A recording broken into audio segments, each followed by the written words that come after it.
Cerca del 70% de la superficie terrestre está cubierta de agua, pero solo el 3% es agua dulce. Su escasez afecta casi a la mitad de la población mundial. Las causas: contaminación, agricultura intensiva y sequías. La escasez se agrava cuando el recurso no se reparte equitativamente. ¿Cómo se enfrenta un país a la falta de agua? ¿Y qué soluciones encuentran los ciudadanos?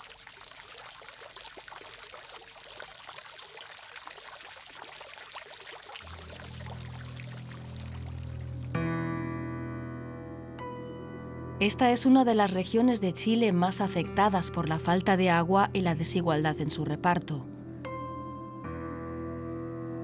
Aquí el recurso imprescindible para la vida se encuentra en manos privadas y desvinculado de la tierra en virtud del Código de Aguas de 1981. Quien tiene tierras no posee necesariamente las aguas que discurren por ellas. En la provincia de Petorca, la mayoría de los habitantes reciben agua llevada por camiones.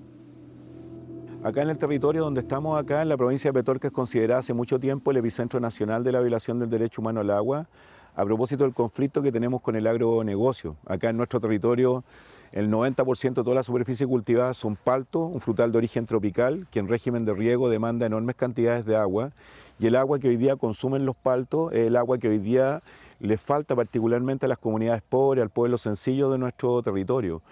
Y a pesar de las circunstancias ecológicas, ecosistémicas que hay en el territorio, se sigue plantando paltos, se sigue destruyendo flora y fauna nativa de los cerros, porque además en el país no existen instrumentos de ordenamiento territorial asociados a las capacidades de uso agrícola de los suelos.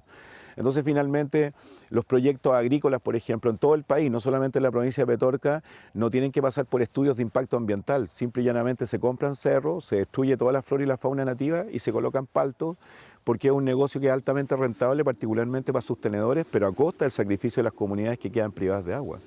Este es el lecho del río La Ligua. Se secó por completo en marzo de 2019. René Vergara nos muestra fotos tomadas 6 meses antes. Hasta septiembre del año pasado, aquí había agua, corría agua por unos brotes, unas vertientes que aparecían un poco más arriba. Y desde septiembre del 2018 a marzo del 2019, marzo-abril, no quedó nada de agua. Y esto básicamente porque hace unos 8 o 10 años atrás comenzaron a poner grandes plantaciones de palto en estos cerros, Cerro Pulmahue, y desde ahí empezaron a sacar las aguas de las napas subterráneas, y obviamente que bajando las napas subterráneas, el agua superficial va decayendo.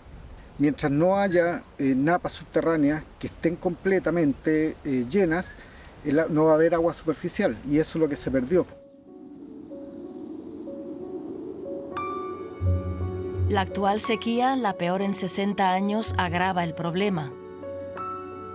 Las plantaciones de paltos consumen mucha más agua de la que se recupera con la lluvia. Así, unos frutos tropicales destinados a la exportación reciben aquí más agua que una familia. Para los pequeños ganaderos y agricultores como Carlos Godoy, el problema es existencial. Todo el ecosistema ha perdido su equilibrio.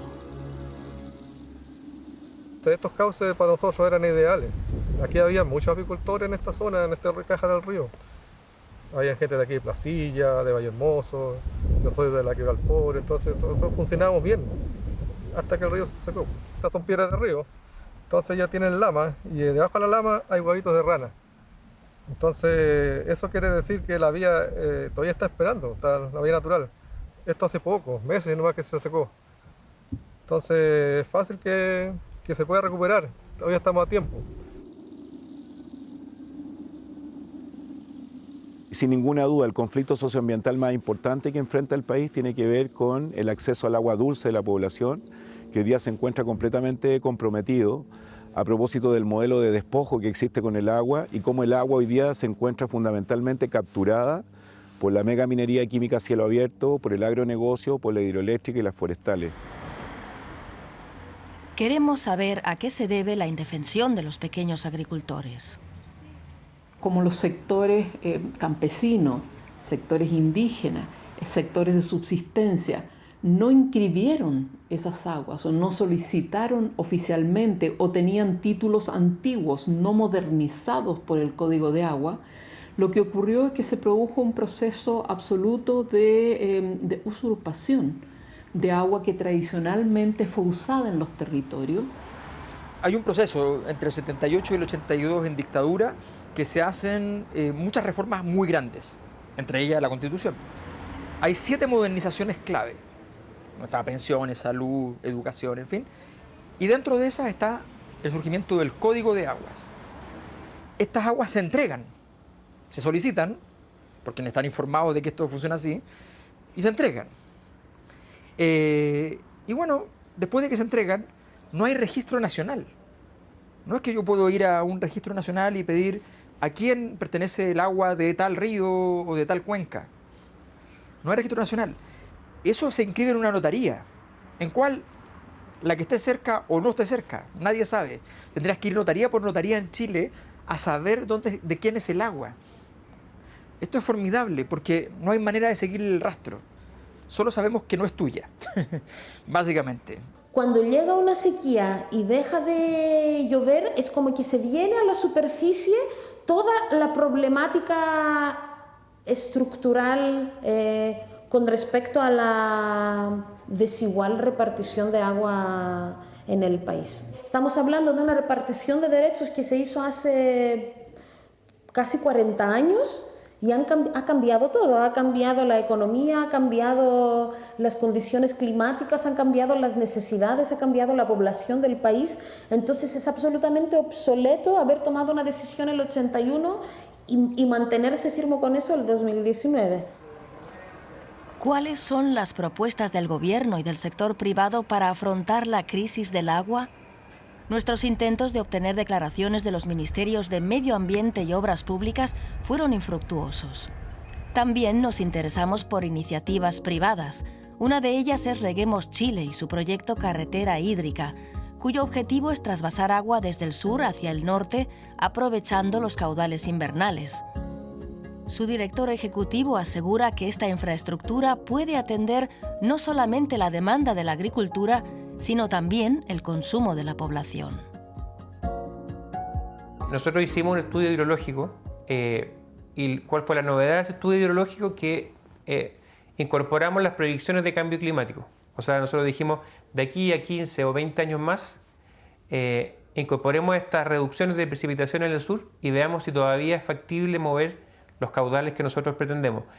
Para tener una idea, nosotros queremos mover no más del 5, máximo un 7% de los caudales invernales. O sea, un 93% de los caudales que están en invierno, que los agricultores no ocupan, porque no riegan en el sur, van a seguir estando disponibles en esas cuencas.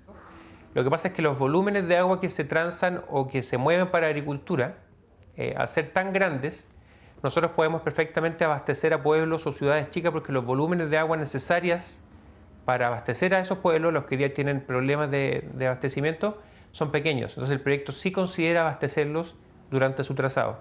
Ahora, para tener una idea, con el 10% del agua que este proyecto mueve, que es destinado principalmente a la agricultura, actividad productiva, solamente con el 10% podríamos abastecer a toda la región entre la octava y metropolitana, regiones o pueblos o ciudades que hoy día tienen problemas de abastecimiento. Es la zona donde están las grandes ciudades, donde está prácticamente el 70% de la población y donde está toda la producción agrícola del país. Estamos súper tarde. Ahora, todavía se puede actuar, pero hay demasiados intereses de aquellos que tienen la concentración de este derecho bajo su propiedad. Se necesitó una revolución para poder imaginar un código de aguas diferente y justo por la importancia que tiene el código de aguas para la economía y el, desarrollo, digamos, del país. Las masivas movilizaciones de octubre de 2019 pusieron de manifiesto la desigualdad que también se refleja en el acceso al agua. El país inicia un proceso constituyente que exigirá una revisión del Código de Aguas. Mientras el país debate sobre su futuro, los problemas presentes requieren soluciones inmediatas. ¿Hasta cuándo será factible cultivar paltos tropicales en Petorca? También aquí es posible encontrar proyectos sostenibles. Visitamos la granja familiar de Iván Aguilera. Con su sistema de cultivo y riego, él logra reducir en un 80% el consumo de agua de sus paltos. Acá tenemos un sistema de lombricultura, que se trata de entregarle materia orgánica al suelo y fertilizar nuestros campos, de una materia amigable con el medio ambiente y poder aprovechar todos los desechos orgánicos que se producen en la casa y además hacer un fertilizante para nuestros árboles. Al tener más materia orgánica en la tierra, esto hace que retenga más humedad y así el árbol va utilizando el agua a medida que va ocupando el agua, la reserva que tiene. No se evapora rápidamente, así que es como tener un reservorio de agua, por eso al tener con 40 litros diariamente se puede mantener un árbol de pajo con este sistema. Grandes extensiones de palto que ocupan 200 litros diarios por cada árbol. Acá solamente se ocupan 40 litros de agua por cada árbol. Esta granja solo necesita el 10% del agua que requiere la agricultura intensiva. Tenemos porotos, tenemos habas y tenemos papas. Se aplica el agua justa así para que el agua no sea excesiva y sea justa el agua que el agua necesita para llegar al ahorro de agua. Encima la propulsión de las bombas para que llegue el agua a estos campos es a través de energía fotovoltaica, que hace también un ahorro de alta energía y no estamos contaminando el medio ambiente con combustibles fósiles, sino que se hace una energía limpia. Pongamos, en este caso se puede llegar a ahorrar hasta un 80, un 90% de agua que se aplica el agua justa, no se aplica en exceso. El aprovechamiento eficiente del agua es clave para la subsistencia de las comunidades. Ante la gravedad de la sequía, el gobierno respalda el tratamiento de aguas. Más al norte de Petorca, en la región de Coquimbo, una zona habituada a la escasez hídrica, el Estado se asoció con la Fundación Chile. En 2017, esta fundación eligió a Cerrillos de Tamaya para un proyecto de reciclaje que cambió la vida del pueblo. A Dios gracias nos ha ido muy bien, hemos mejorado el rendimiento del campo en su superficie, porque es importante destacar que antes de que nosotros tuviéramos este proyecto, el agua no nos alcanzaba para regar este campo. Plantábamos solo una parte. Hoy día tenemos toda la superficie plantada y no, a pesar de que hay una sequía gravísima en el sector, nosotros no nos vemos afectados por esa circunstancia. Desde Cerrillos de Tamaya, situado 4 kilómetros más arriba, se conducen hacia 2 estanques las aguas grises vertidas por lavabos, bañeras y lavadoras. Aquí se filtra el agua apartando el lodo y se purifica. Luego se declora y al final queda en el estado natural que tenía al principio de la cadena. Una vez aquí, aunque el agua no es potable, sí es apta para el riego y para otros usos.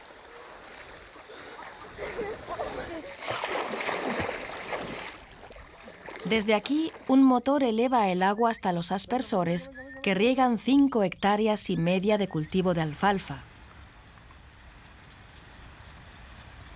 Estos campos también atraen ahora numerosas aves e insectos y además alimentan las aguas de las napas subterráneas.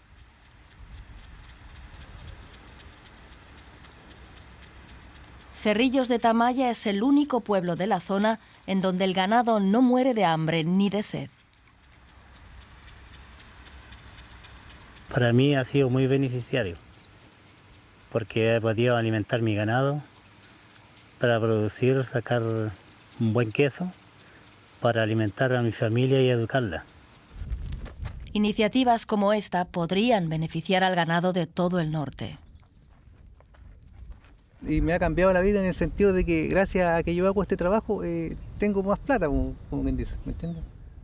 Y si esto se replicara en todo el país, en el fondo, sería pero algo espectacular porque mucha gente más podría acceder a este tipo de forraje que en este momento está muy escaso, no hay.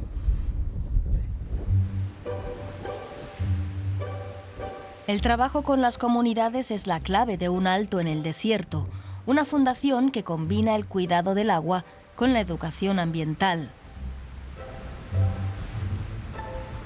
Entre sus proyectos están estos atrapanieblas, a unos 60 kilómetros de Ovalle.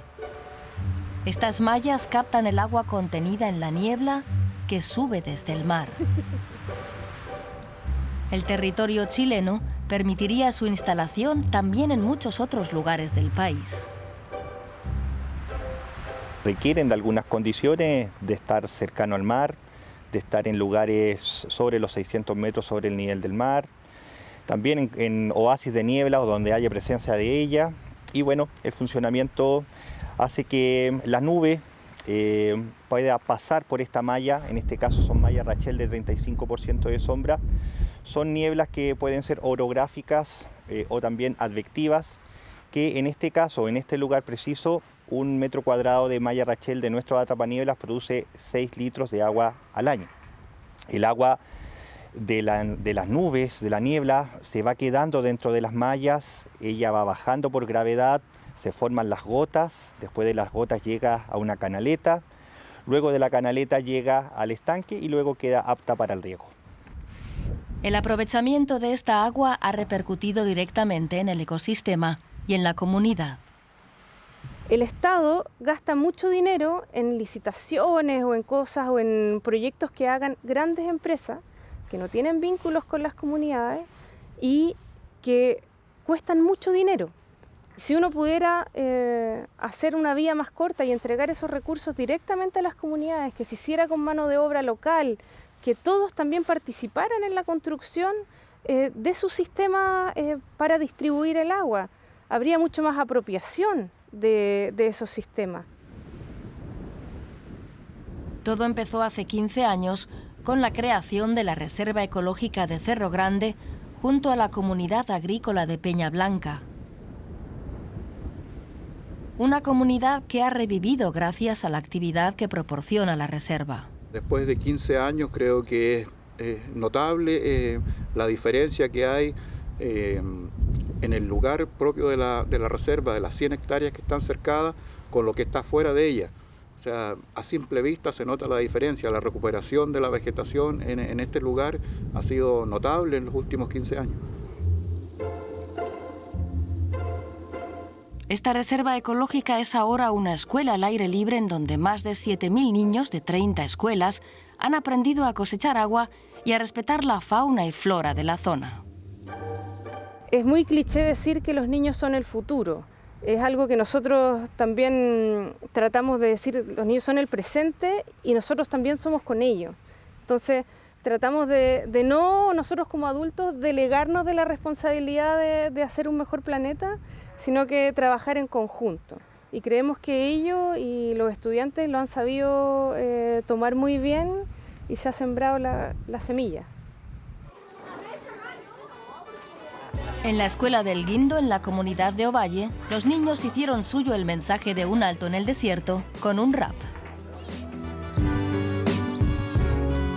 Cuidemos a la tierra, seca ya está, hagamos algo por nuestra sociedad. Cuidemos a la tierra, seca ya está, hagamos algo por nuestra sociedad.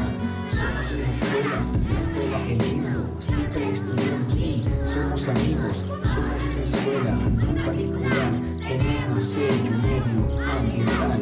Áridos problemas, agua también, filtro lo tenemos, conciencia también.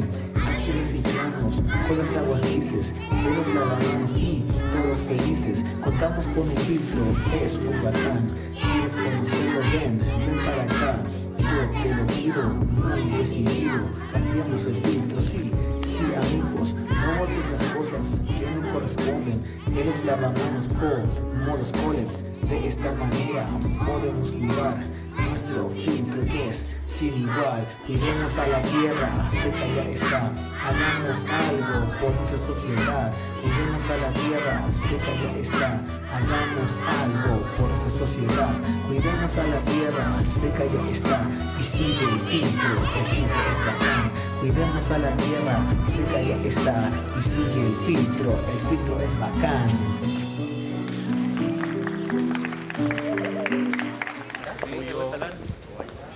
Todo lo que saben los niños de primaria sobre el reciclaje de aguas lo aprenden de los alumnos mayores del Liceo Politécnico de Ovalle.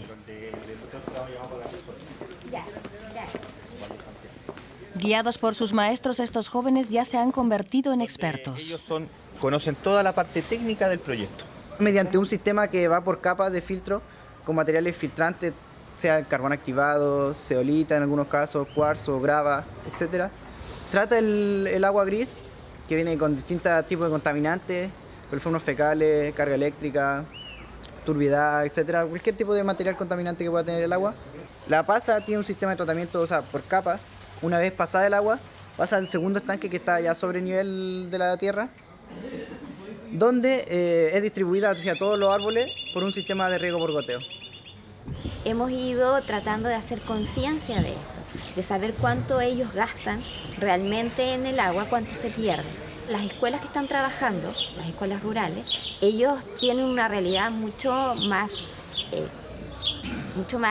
grande que nosotros en respecto a lo que es sequía. Nosotros acá no la podemos ver tanto como ellos afuera. Y ellos sí la sienten más, por eso tienen una conciencia mucho mayor del problema de la escasez de agua que hay. Salimos temprano hacia esas zonas rurales con el equipo de Un Alto en el Desierto. Nos llevan a la escuela de la Araucana en Guayillinga.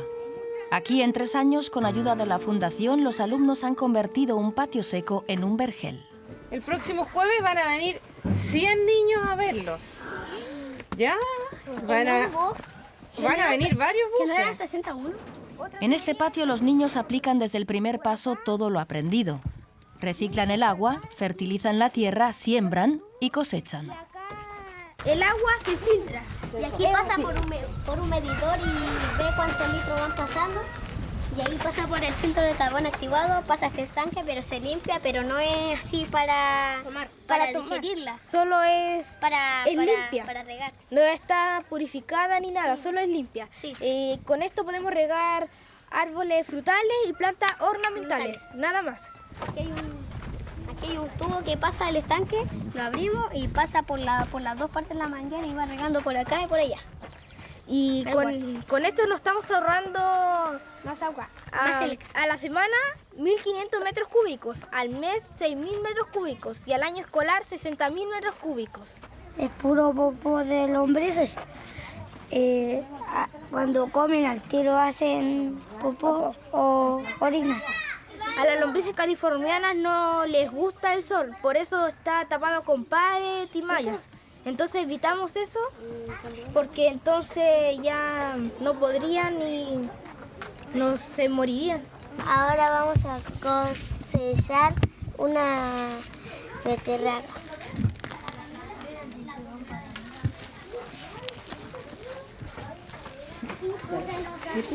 ¿Y qué son? ¿Quién se las van a comer? Nosotros. Matar la beterraga. Sabemos el tiro. Sácale esta cosa.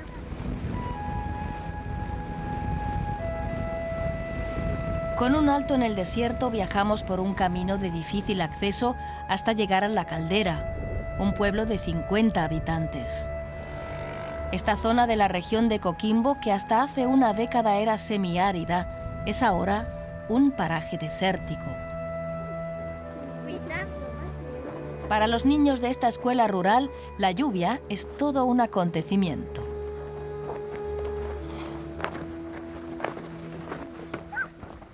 Detrás de nosotros está nuestro huerto escolar con todos nuestros árboles frutales. Gracias a este sistema los podemos regar y así podemos salvar todos nuestros árboles que ya se nos estaban secando. El agua de los lavamanos se filtra y cae por gravedad hasta el huerto. Un huerto en donde crecen limoneros en pleno desierto.